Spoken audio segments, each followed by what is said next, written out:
Assalamualaikum warahmatullahi wabarakatuh. Don sanak kasadonyo bersoboh balik kita di Minang Mustika Jaya Channel.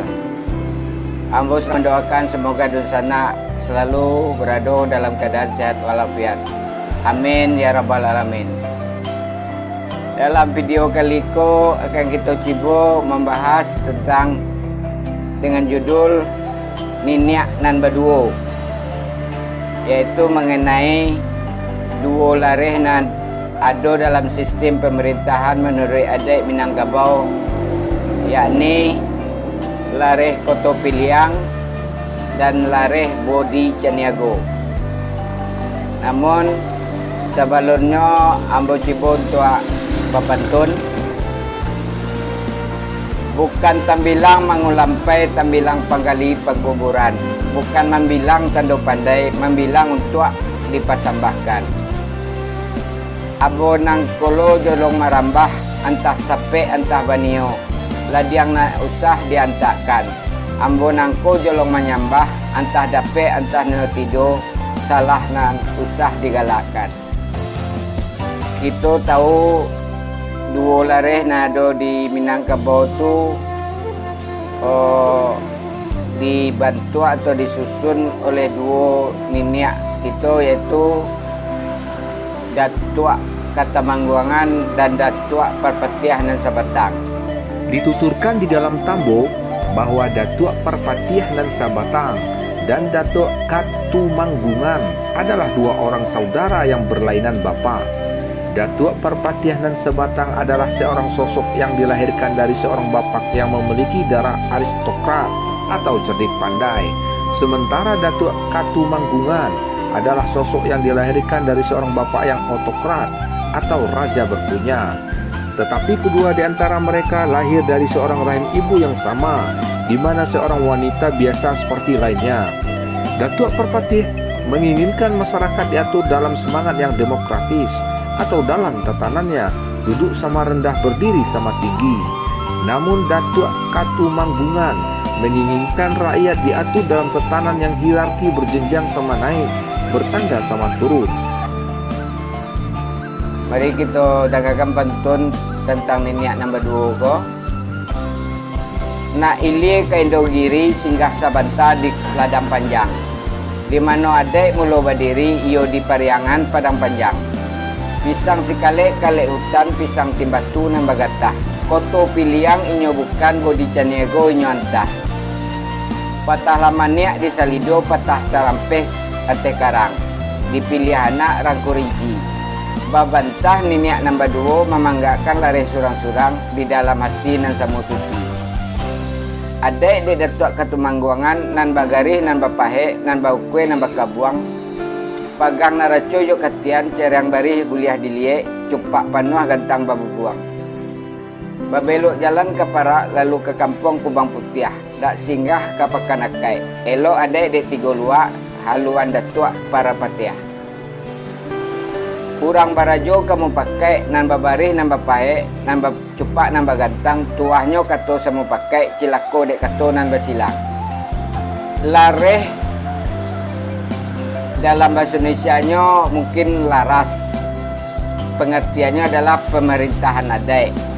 Di Minangkabau lareh Koto Piliang yang disusun oleh Datuk Katumangguangan dan lareh Bodi Caniago yang disusun atau dibantu oleh Datuk Parpatiah nan Sabatang. Dalam lareh Koto Piliang, rajo yang suka memerintah dan sifatnya sangat tegas dan kareh. Jika aturan dilanggar akan langsung diberi hukuman. Lareh Koto Piliang diatur dan ditata dengan cara-cara nan tegas. Sadonyo peraturan dibuat oleh pemimpin, rakyat hanya diikutsertakan. Kekuasaan tertinggi ada di tangan pemimpin. Rakyat hanya melaksanakan aturan saja. Apabila ada yang melanggar harus dihukum. Pelaksanaan lareh Koto Piliang ko diungkapkan dalam petitih nan babarih nan bapae nan baukue nan babucoreang titiak dari atas turun dari tanggo tabujue lalu tabalintang patah. Artinya rakyat indah ada dayo kekuasaan berada di tangan pemimpin. Itulah gambaran secara umum tentang Lareh Koto Piliang. Sementara Lareh Bodi Caniago dibantu oleh Datuk Perpatian Sabatang karena beliau bukan anak raja atau bukan raja. Beliau lebih pendekatan indak kareh, arif dan bijaksana serta lebih suku memakai. Aturan dalam Lareh Bodi Caniago selalu dibuat berdasarkan memakai. Pemimpin bersama rakyat, kemudian rakyat dan pemimpin melaksanakan peraturan itu dengan senang hati. Apabila ada yang melanggar aturan, tindak langsung dihukum. Pemimpin selalu bermusyawarah terlebih dahulu. Lareh Bodi Caniago menetapkan bahwa kekuasaan tertinggi berada di tangan rakyat. Peraturan yang dijalankan adalah hasil musyawarah pemimpin dan rakyat. Pelaksanaan aturan Bodi Caniago ko diungkapkan dalam petisi berbunyi Putih rundiangan dek sakato, rancak rundiangan disepakati. Kato bersama, kato memakai, saukwe mangko menjadi sesuai mangko telama, tuah dek sakato. Itulah gambaran umum tentang dua lareh yang ada di peraturan adat Minangkabau yang telah berjalan selama ko. Apa perbedaan-perbedaan nama dasar di antara dua lareh ko, yaitu perbedaan antara Lareh Koto Piliang dan Lareh Bodi Caniago tersebut. Yang pertama dalam memutih perkara. Dalam memutih perkara, Bodi Caniago berpedoman kepada tuah dek sakato mulonyo rundiang dimupakati dilahirlah samonya to dibatin buliah diliai. Artinya suatu pekerjaan atau dalam menghadapi sesuatu persoalan terlebih dahulu selalu dimufakati, dimusyawarahkan. Hasil dari mufakai bana-bana ate suara bersama. Sedangkan Koto Piliang berdasarkan kepada nan babarih, nan bapahe, nan baukwe, nan bakabuang, cor yang barih buliah dilie, cupak penuh gantang membubuang. Segala undang-undang atau peraturan yang dibuat sebelumnya dan sudah menjadi keputusan bersama harus dilaksanakan. Arti kata tabujue lalu tabulintang petah. Yang kedua perbedaannya dalam mengambil keputusan. Dalam mengambil suatu keputusan, adat Bodi Caniago berpedoman kepada kato surang dibulei, kato bersama, kato mupakai, lah dape rundiangan nan sayo, lah dape kato nan sebuah, pipih dan nindak bersudi, bule nan nindak bersendiang. Tak kurang makanan kunci, tak pawe makanan lantak. Saukwe mangko menjadi sesuai mangko takana. Putih gayuang de balabeh, putih kato de mupakai, tabasui dari bumi. Mukasuinya yang ditemukan sekali dalam Bodi Caniago adalah sistem musyawarah untuk mencari mupakai. Sementara di dalam Lareh Koto Piliang yang menjadi ketentuan titiak dari ateh turun dari tanggo, tabujue lalu tabalintang patah. Kato surang gadang sagaloyo, ikan gadang dalam laut, ikan makannya. Nan maili dipalik, nan manitia ditempuang. Yang ketiga perbedaannya dalam pengganti gala pusako. Pada Lareh Bodi Caniago, seorang penghulu buliah idui bakarilaan mengganti gala pusako kaum selagi orang yang nyogati masih idui.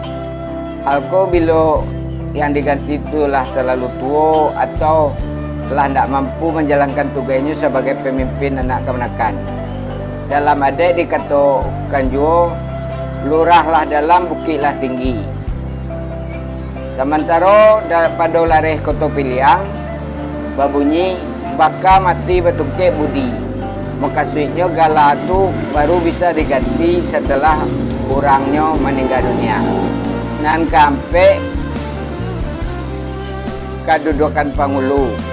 Pada lareh koto piliang ada tingkatan-tingkatan penguasa sebagai pembantu pangulu pucua. Bajenjang naik batangga turun. Tingkatan pangulu dalam nagari ada pangulu andiko, pangulu suku, dan pangulu pucua. Pangulu pucua ikulah sebagai pucua nagari. Pucua boleh borek tunggang.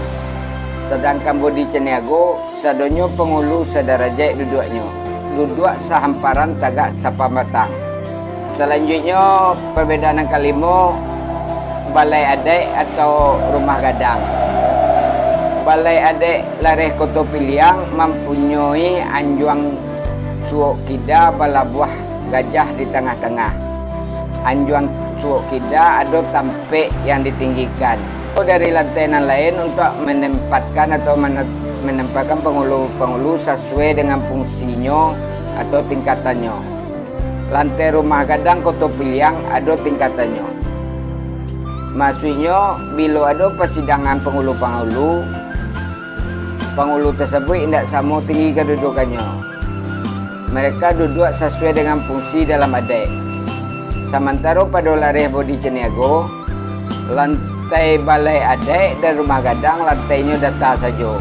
Sadonyo penghulu duduk samparan, duduk sama rendah, tagak sama tinggi. Namun secara substansi kedua sistem adat ko sesungguhnya sama-sama bertitik tolak pada ajas demokrasi. Perbedaannya terletak pada situasi dalam penyelenggaraan dan prioritas pada hak asasi pribadi di satu pihak dan kepentingan umum di pihak lain. Iko fenomena nalah berjalan lama dan merupakan sejarah kebudayaan umat manusia sendiri. Demikianlah kurang lebih penjelasan tentang duo niniak itu yang menciptakan duo kelarasan dari Renah Minang. Sebelumnya ambo pun minta maaf karena Iko hanya berupaya untuk berbagi informasi dan ambo berharap dusana yang lebih mengetahui dan lebih jaleh bisa memberi masukan dalam hal itu. Mohon maaf segala kekurangan yang dalam penyajian ko dan terima kasih atas segala atensinya. Wassalamualaikum warahmatullahi wabarakatuh.